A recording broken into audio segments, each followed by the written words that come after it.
This is C, and I'm coming to you from my good buddy Mr. N's palatial estate here in New Jersey. That's correct. And I'll tell you, we're going to do something absolutely wrong. This is the beginning of a video on gambling. We are the gambling duo. We always have been for quite a few years now. And whenever you do anything, it should be well planned. You should have a program. You should have it all set up, blocked out, the whole thing. Well, let me tell you something. We're sitting down here. We haven't even talked about this thing. This is a project we're going to do because after years of doing nothing but gambling, we're winners. We weren't winners all our life. This man here is a genius in handicapping. He's a genius with the horses. He's a genius with cards. He's a genius with dice, and he's lost millions of dollars.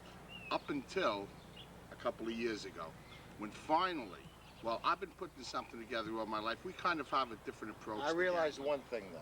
The most important thing I realized when you gamble, it's not win or lose. It's break even or win. Oh, finally. Thank you. I mean, that was Thank the you. whole How many key. years? How many years have I been preaching this A good to you? 15 or 20. Okay. The schmucks go out there and want to win or lose. I mean, I can't tell you how many times I've gone to Atlantic City, opened with a $3,000, $4,000 bankroll, put it on the table, gambled for 5, 6, 7 hours. Okay, I'm down to $300, $400, gave that money away. Now I catch a little shot, boom, I get my $3,000 back. Think I'm smart enough to leave? Not me. I sit there and give it all back again.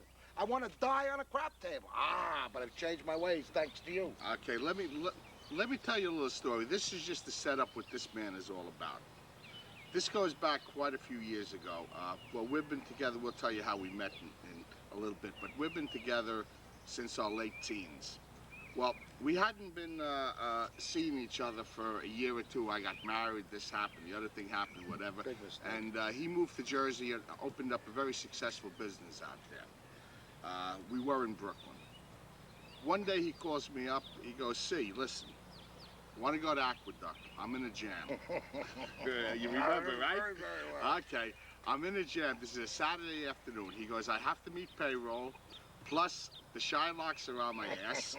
I got to give them about $2,500, payroll, so on and so forth. I need about $4,500. I've got $2,000. I'm $2,500 short. Right, 100%. And if I don't come across, I'm in big trouble." That's okay. right. He goes, "I'll pick you up on the way out." He picks me up, we go out there. We get there for the first race. Let me tell you, this maniac bets in $2 grand between doubles, the win horse in the first race in doubles, and exactas also in the first race, right? Correct. The whole $2 grand. What's he do? He hits it. He hits it. That's correct. Didn't win a fortune because he didn't hit the top end of it. That's He came correct. back, I think he had about maybe $6,000, $7,000. That's correct. Okay, the man's got his $4,500. He should be tickled pink. He goes on to hit the 3rd race, the 4th race, the 5th race. He's got now still not a fortune. He's got himself 14, 15 grand in his That's pocket. correct. P.S. Because we're not going to into all kinds of crap in this show. The man walked out broke. That's correct. Is that a sickness? I mean, totally broke. Didn't put the 2,500. Well, no, the 4,500. You needed 45. I needed 45. But And you when I walked left, in, right. When I left, we left with $20 in my pocket. You have to understand something. Gambling is a sickness. It is the same as taking drugs. It's the same as an alcoholic. That's why they have GA. So the ones that have a sickness, if they can learn to put it to some type of perspective where there's some type of control involved in it, because let's face it, if you're a gambler, you're never going to quit.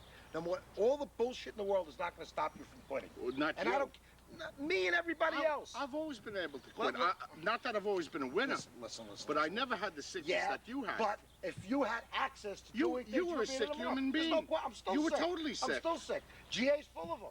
And do you know how many? Do you know how many people successfully go through the GA program? 5%. What does that tell you? You went to For GA. every 1,000 people that go through there, 50 people might not gamble again. The other 95 are guaranteed to gamble. So what does that tell you? It tells you that if you want to use your brain intelligently, because you have a disease, you have to use the disease to help you, not to completely kill you. There's a fine line. Because let's face it, people love to be in action. That's the way it is. P.S. quickly,